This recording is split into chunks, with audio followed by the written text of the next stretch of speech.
Sa akin ay ang spiritual gift. Spiritual gifts are blessings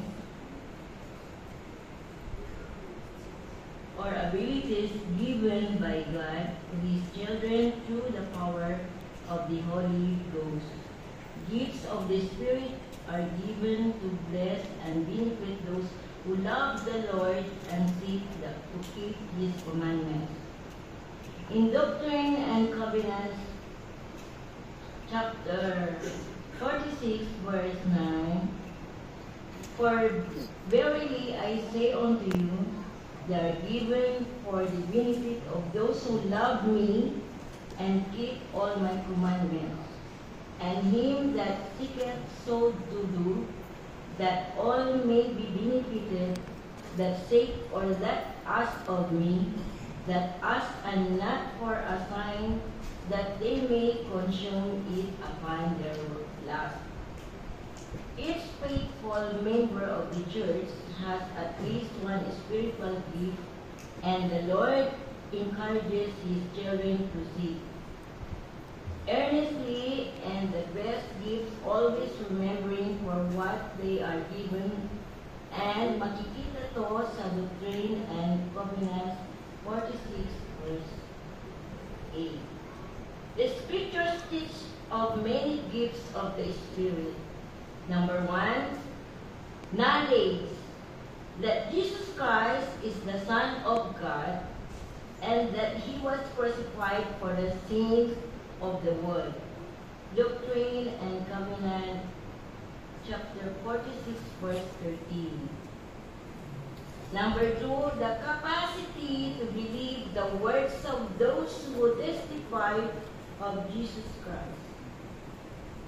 Number 3, knowledge of the differences of administration. This gift is used in administering and leading the church.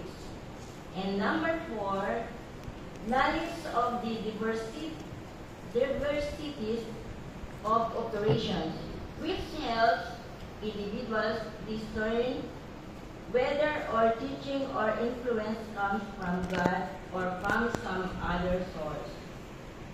Number 5, the gift of the word of wisdom. According to, this does not refer to the law known as the word of wisdom. See Doctrine and Covenants, chapter 89. Rather, it is the gift of wisdom, the ability to use knowledge in righteousness ways. And number 6, the gift of the word of knowledge. According to 1 Corinthians chapter 12, verse 8, for to one is given by the Spirit the word of wisdom, to another the word of knowledge by the same Spirit. And number 7, the ability to teach by the power of the Holy Ghost. See Covenants chapter 46, verse 18, to another is given the word of knowledge, that all may be taught to be wise and to love knowledge. And number 8, the gift to have faith to be held. Sa Doctrine and Covenants, chapter 46, verse 19, and again, to some it is given to have faith to be held. Number 9, the gift to have faith to held. In Corinthians chapter 12, verse 9, to another faith by the same Spirit, to another the gifts of the healing by the same Spirit. Imagine, pwede tayo palang gumamot ng aming kapwa. The gift to have faith to heal. The word, number 10, the working of miracles. And number 12, the gifts of prophecy. The Apostle John taught that the testimony of Jesus is the spirit of prophecy. In Revelation chapter 19, verse 10, and I felt at this place to worship him, and he said unto me, See thou it not. I am thy fellow servant and of thy brethren that have the testimony of Jesus. Worship God, for the testimony of Jesus is the spirit of prophecy. Number 12, the beholding of angels and ministering spirits. Number 13, discerning of spirits. 14, the gift to speak in different languages or tongues.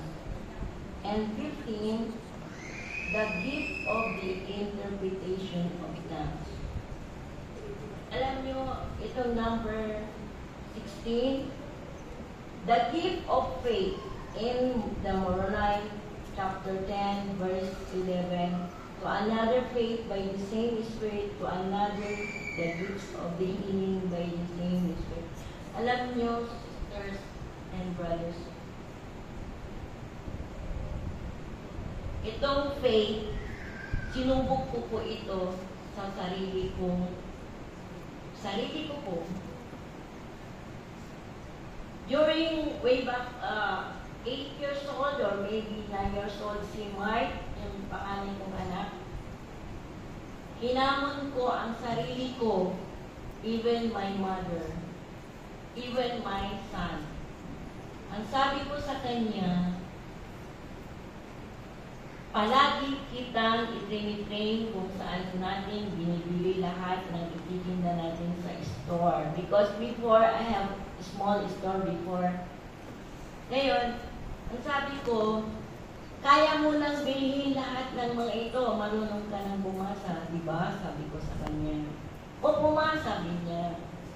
Ngayon, o sige na, magbihis ka na kasi 9 o'clock, Lukaw, CSI warehouse will be open.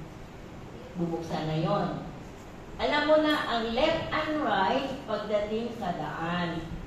Alam mo na ang mag-pass by sa kabilang linya. Sabi ko, opo. So, lahat ng inilista ko dito, bibilhin mo anak kasi nandoon lahat sa store. Sabi ko, kaya mo? Opo. Nung nalaman ng mother ko, nagalit ang mother ko sa akin.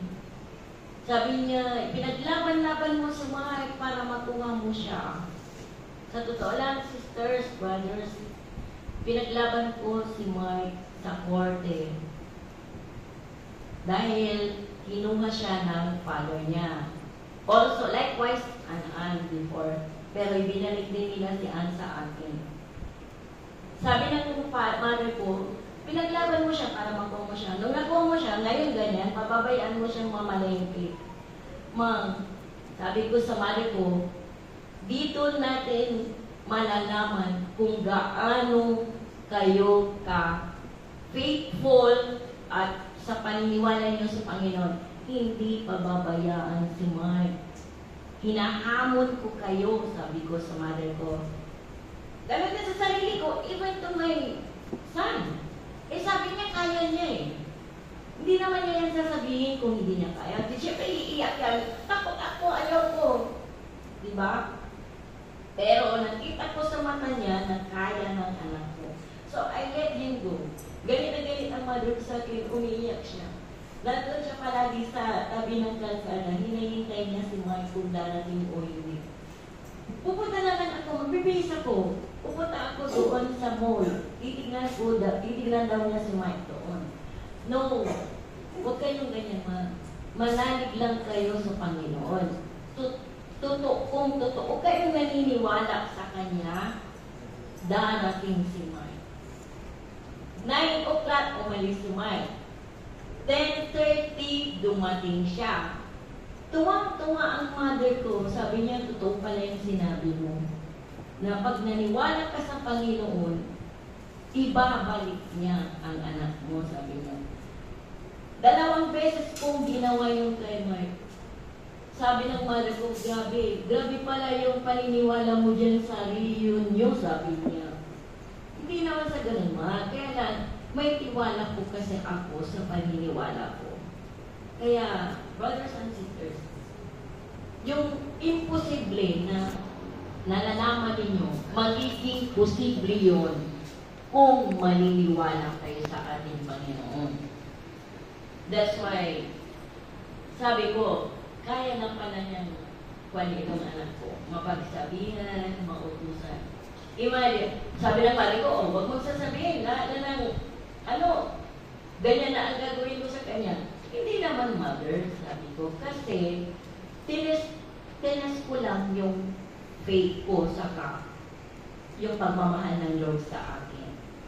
And that is very, very true, sisters and brothers. Sa totoo lang, hanggang ngayon, pag si Andre, 13 years old, hindi ko po alam kung kaya niya yung ginawa ng kuya niya. Kaya, sabi ko, masyadong mahal na mahal ako ng Panginoon kasi ibinalik niya yung anak ko sa akin. Imagine, ipinaglaban ko sa korte yung anak ko para makuha ko lang and then pababayaan ko lang siyang pupunta sa lookout para lang mamalengke. Ganun kalakas ang faithful ko sa ating Panginoon. And these spiritual gifts and other listed in the scriptures are only some examples of the many gifts of the Spirit. The Lord blesses His children in many ways, according to their faithfulness and their needs, and the needs of those we serve. Sa totoo lang, brothers and sisters, marami po akong pinagdaanan at marami pang pagdadaanan habang tayo nabubuhay. Hindi tayo tatantanan yan ng mga pagsubok sa ating buhay.